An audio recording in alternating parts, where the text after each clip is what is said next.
I was just getting to a point where I was like, okay, something needs to happen, or I was just getting impatient basically. Ended up getting migraine, passing out at the gym, ambulance had to come, I'm in the ER, get my mom Micah's number. She's like, pretty much this is your fault because you keep her up all night.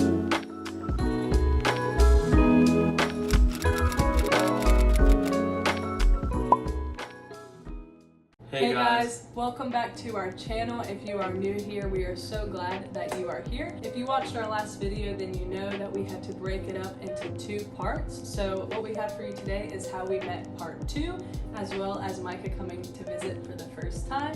So just stay tuned for that. We're gonna jump right into it. So if like a week from today, we haven't had a conversation that like furthers where this is going, then I'm gonna have to tell him that it probably just isn't the right time or whatever, because I just wasn't going to waste time just talking to him if it wasn't gonna go anywhere. Make sense? Okay. So that was on a Sunday, and we were both like praying about it, and so he, like he said a million times, like he didn't want to move faster than it needed, like things to happen, which obviously I appreciate that, but I was just getting to a point where I was like, okay, something needs to happen, or I was just getting impatient basically. But well, I wasn't gonna be that weirdo that was like trying to come to your house very fast. No, that would have been. I know, really and I appreciate that, but knowing me and my personality, I just wasn't, and like who I was with guys, like I'm not gonna wait around. And that's a good nugget for you as well. Like if he's not being clear with his intentions, and if he's not being clear on him liking you and him wanting to be with you and all of these things, like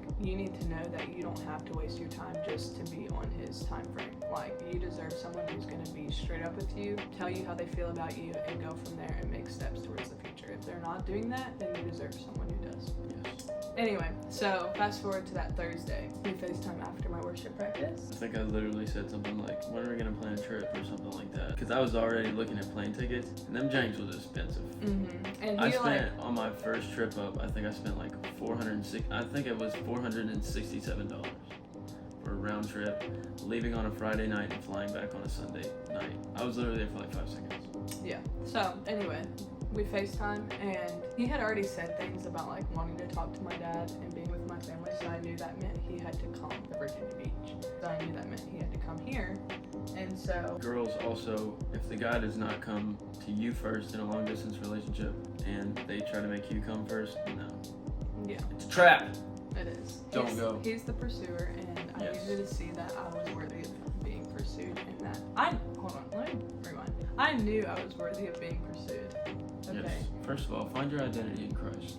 Yeah, and I knew what I deserved and what the Lord wanted for me, and so just to say that, yeah, you deserve that as well, yes. And you deserve feeling like you're being pursued and chased after, because that's how the Lord wants it. Yeah, guys, be a man, step up, go after your girl, don't be no chicken. Yeah, so anyway, I already knew he had to talk to my dad, because first and foremost, I'm not going to date with nobody that doesn't ask my dad's permission. Which that was low-key awkward in itself.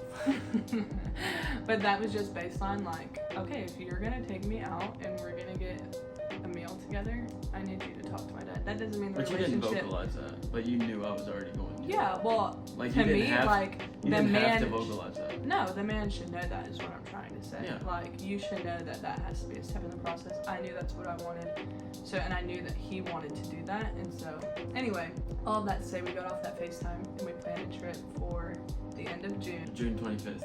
Yeah, the end of June. We had that conversation on June 3rd. So, literally, like, it was 3 weeks from that moment. So my family freaked out, woke up the next morning, told all of them. Like, I just look back on that time and remember like getting so giddy and so excited, like over the smallest things. We're like, I'm obviously so thankful that I had all those moments, but just like the smallest things, getting so excited, like just little things he would say and little texts that he would send me, and just like such happy moments.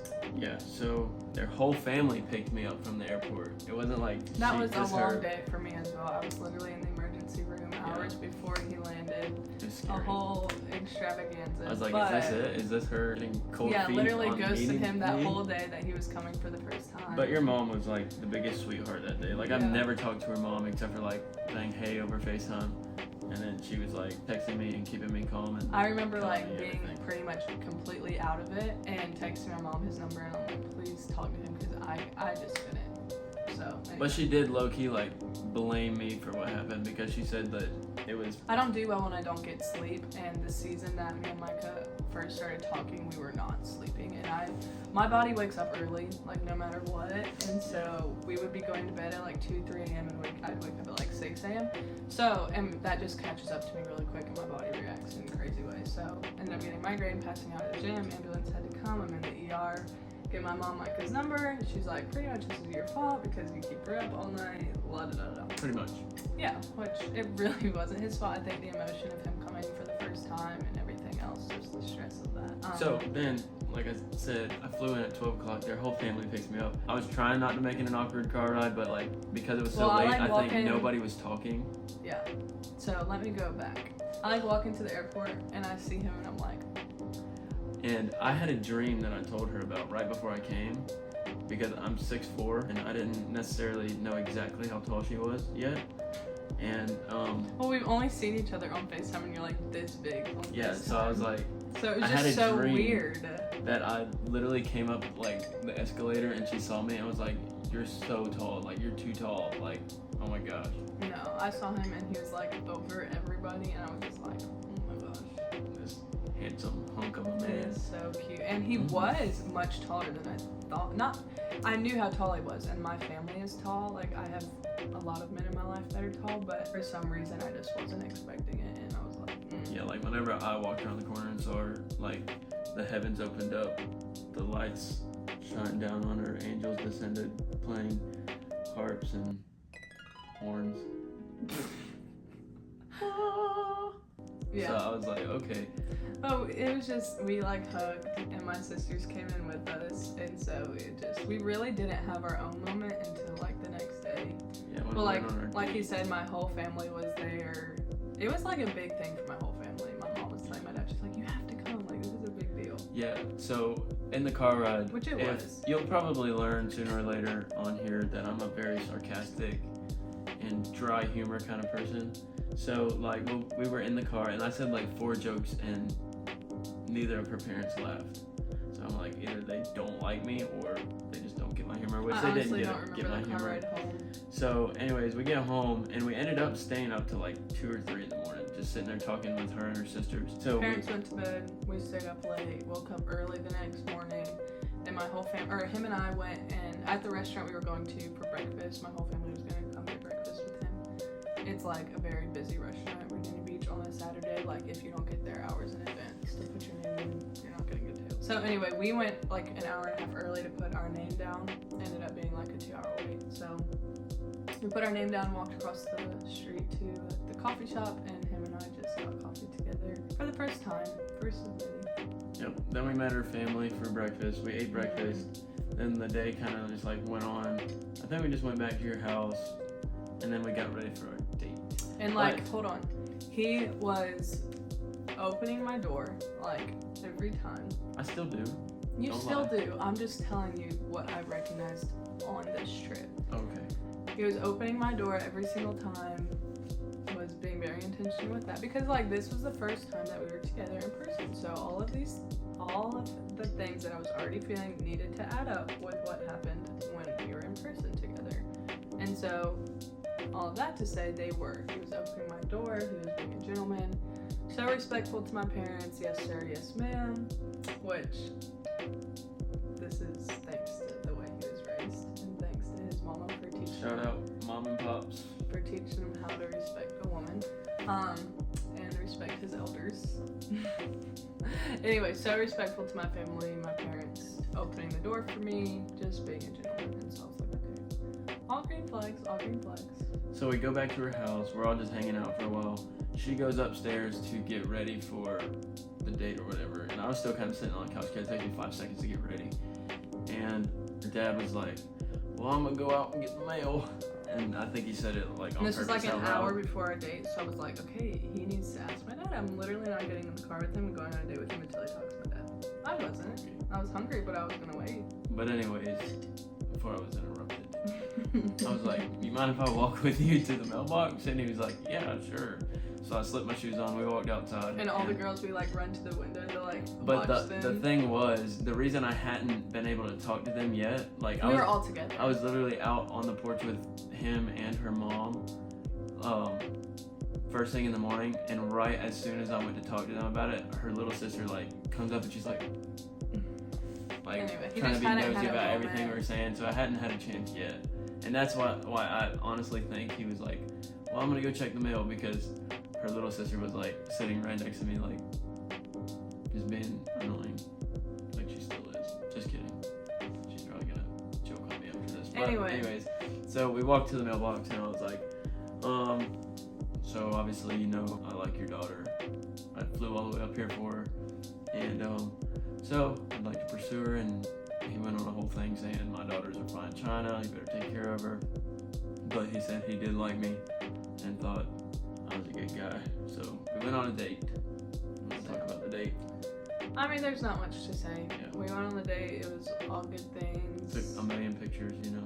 Yes, I'm a picture gal. We went and ate on the ocean front, walked on the boardwalk a little bit while we were waiting. Then we went and got ice cream. Then we went home, and my sisters were already on vacation. They had already left, and so it was just Mike and I and my parents. We were sitting outside on my parents' back porch. Well, anyway, let me rewind actually. In the car was the first time that he asked to hold my hand. So we had been together like that whole day. And we had moments, like we were always in the car alone, but he hadn't asked yet. And so anyway, just wanted to throw that in there, and we held hands for the first time. And what was the song playing in the background? It was a Camp Rock song. Oh my gosh, her and her Disney song. was You're the voice I hear Yeah, that inside my head, the reason that I'm singing. Yeah, we know. So, We know that one. it was just like such like a movie, like he asked on my hand and I'm like singing Disney, and it was like all I ever wanted. I'm like, you know, this is real, this is Okay. I'm exactly where I'm supposed. So we were on the back porch This is my talking to her story. parents. This is my story. We were on We the were back on the back porch. Go. No, because you're gonna interrupt again. We were on the back porch after our first date, and him and my dad got into a conversation, and it was the first time since he had been there that everything actually slowed down for 12 seconds for me to actually process anything that had happened the whole time. And so I just remember being overwhelmed with a bunch of feelings and emotions that I had never in my life felt before, and that's like the moment I knew I loved him. I was like, wow. This must be what that feels like, because I literally had never felt that before, and I'd already felt like I did before I met him. Like I already felt like I loved him, but I obviously wasn't about to be a weirdo that said I love this person, and I hadn't even ever met him. But this was like the moment after we had met. We had just gotten back from our first date, and we were being overwhelmed, and I was like, no, I love him, and I knew I did. And then that would end up being in my vows when we got married, but that moment. Anyway, so then great night. Next day we go to church. Great day at church, and then drop him off at the airport. And the funny thing about church was everybody came up to me saying, she has not stopped talking about you. So I knew I was like, oh, this girl really be digging me, huh? So then the next day I take him to the airport and I drop him off, and that was it. And I knew that I did shed a tear. Yeah, it was just sad. I was like, I don't know what we're getting ourselves into, but the whole saying goodbye thing on a consistent basis is I forgot about this part. not fun. So she was actually headed on vacation with her entire family. And you know me, being thoughtful, I went to go get coffees for us while she was in rehearsal for worship.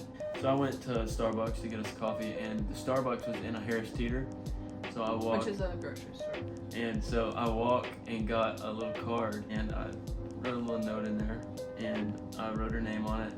And as I was getting out, I didn't want her to see me try to leave it in the car somewhere. But she had her bags packed for vacation, so I tucked it in my Bible and just kept it all day. And because I carry my Bible with me on the plane, and as I go to get out, at the airport, I was getting my things, I just took it out and stuck it underneath her duffel bag she had. And so then I'll put a then we picture leave. of the letter anyway. I Yeah. get home, or I get to where we are vacationing, and I get my bag out of the car, and I see it, and it was just the cherry on top. And so it was just a sweet letter about visiting for the first time sweet. But anyway, so to summarize all of it, how we met was through a bunch of mutual connections and then connecting over social media, talking for a really long time, having peace from the Lord confirming that it was the right thing, and then him planning a trip to come see me. Us having that first trip and having our first date and everything going super great. And then when he left, we did not become boyfriend and girlfriend on this first trip, but I was just like, I'm gonna marry him, and I knew I was, and so it's literally just a matter of time. Everything, all the doubt, all the questions that I had in the back of my head were all erased once we had our first visit and once he came for the first time. Yeah, I couldn't make her my girlfriend until she at least came to Florida and attended New Harvest Church once.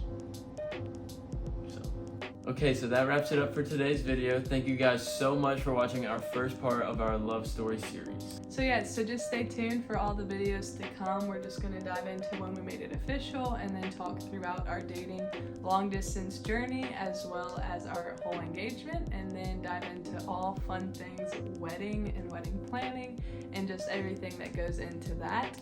So you don't want to miss it. We're so glad that you are part of the Murphy fam, and we're just so excited to have you along this journey with us. We look forward to spending more time with you in the future, and we love you guys. Love you guys. See you guys next week.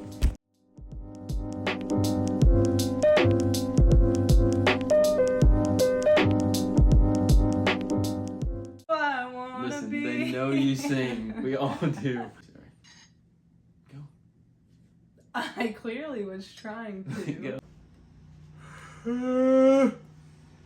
Okay. We can use one of your cuts if it's better than, but don't look at me. Ugh. Go again.